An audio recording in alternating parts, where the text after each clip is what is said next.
बच्चों के लिए स्कूल उनका दूसरा घर कहलाता है, घर जहां हम सेफ फील करते हैं। पर तब क्या होगा अगर हम वहां भी सेफ ना हो?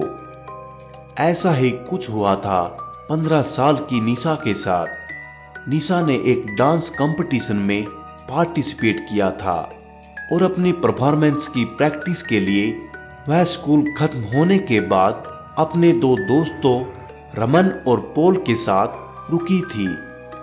डांस प्रैक्टिस करते वक्त निशा के दोस्त पॉल का बैलेंस बिगड़ गया और वह नीचे गिर गया। उसका पैर ट्विस्ट हो गया था और वह बुरी तरह दर्द से चिल्ला रहा था। स्कूल के सब टीचर जा चुके थे और हेल्प के लिए उन बच्चों के पास कोई भी नहीं था। तभी निशा भागकर मेडिकल रूम गई, लेकिन वहां भी तब तक ताला लग चुका था। उसी वक्त निशा को लगा कि जैसे कोई उसके पीछे से ऊपर गया है। वो उठी तो उसे एक परछाई ऊपर जाते दिखी। निशा को लगा शायद स्कूल स्टाफ में से कोई तो अभी भी स्कूल में है और इसीलिए निशा उसे रोकने के लिए उसके पीछे भागी। निशा स्कूल के 3rd फ्लोर पर आ चुकी थी।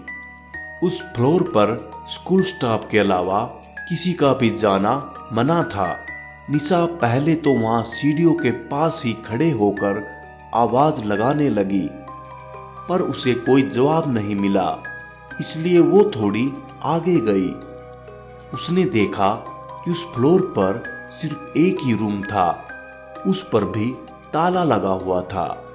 निशा को अब कुछ समझ नहीं आ रहा था, तो वह परछाई को अपने मन का वहम मानकर वापस जाने लगी। लेकिन तभी उसे एक अजीब सी आवाज आई। जब निशा ने पलटकर उस कमरे की तरफ देखा तो उस पर जो ताला लगा था वह टूटकर नीचे गिर गया। निशा एकदम से चौंक गई। वह उस रूम के अंदर गई। उसने देखा एक आदमी खिड़की की तरफ मुंह करके खड़ा है। निशा ने उससे पूछा क्या वह उसके साथ चलकर पॉल की मदद करेगा, लेकिन उस आदमी ने निशा को कोई रिएक्शन नहीं दिया। निशा को सब कुछ बहुत अजीब लग रहा था। उसने फिर से उस आदमी को पुकारा, लेकिन तभी अचानक उस कमरे का दरवाजा अपने आप बंद होने लगा। निशा यह देखकर घबरा गई और दरवाजे की तरफ भागने लगी और उसे खोलने की कोशिश करने लगी, लेकिन वह दरवाजा नहीं खुला। तभी निशा को उस आदमी के हंसने की आवाज आने लगी। वह बहुत डरावने तरीके से हंस रहा था और धीरे धीरे उसकी हंसी तेज होती जा रही थी। निशा में पलटकर देखने की हिम्मत नहीं हो रही थी और वह डर के मारे जोर से दरवाजे पीटने लगी। तभी निशा को अपनी गर्दन पर हल्की सी हवा का एहसास हुआ। उसने पलटकर देखा तो उसका दिल दहल उठा। वह आदमी जो कुछ देर पहले खिड़की की ओर देख रहा था, वह अब ठीक उसके सामने खड़ा था।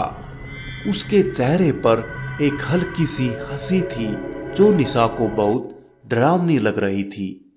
वह निशा को ऐसे घूर रहा था जैसे वह आज उसे जिंदा नहीं छोड़ेगा।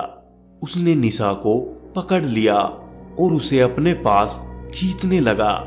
निशा जोर जोर से रोने लगी और वह डर के मारे बहुत जोरों से चिल्लाई। उस आदमी ने निशा के मुंह पर हाथ रखा और निशा के साथ बदसलूकी करने लगा। उधर निशा को ढूंढते हुए रमन स्कूल के गार्ड को लेकर 3rd फ्लोर पर पहुंचा, जहां उसे निशा की चीख सुनाई दी। वे जल्दी से उस कमरे में गए और उन्होंने देखा निशा जमीन पर बैठी रो रही है और उसके आसपास कोई नहीं है। उसकी शर्ट ऊपर से थोड़ी फटी हुई थी और उसके चेहरे पर चोट के निशान थे। उसने सबको अपने साथ हुआ सारा किस्सा बताया। निशा के साथ हुए इस हादसे को सुनकर स्कूल गार्ड का चेहरा बिल्कुल पीला पड़ गया। गार्ड ने निशा और उसके दोस्तों को बताया कि कुछ साल पहले स्कूल में एक सिपाही कर्मचारी काम करता था। वह थोड़ा पागल सा था और वह लड़कियों को बहुत ही गंदी नजरों से देखकर हंसता रहता था। एक बार उसने एक लड़की के साथ बदसलूकी भी की थी।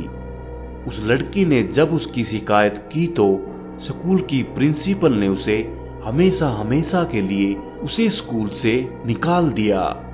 उस एक हफ्ते के अंदर उस पागल आदमी ने 3rd फ्लोर वाले स्टोरेज रूम में जाकर खुद को मार डाला। उसकी मौत का काफी दिनों तक किसी को पता नहीं चला था। उस आदमी की बॉडी बहुत ही डरावनी हालत में पाई गई थी और तब से उसकी आत्मा इसी कमरे में भटक रही है। इसलिए स्कूल के 3rd फ्लोर पर किसी का भी जाना बंद है।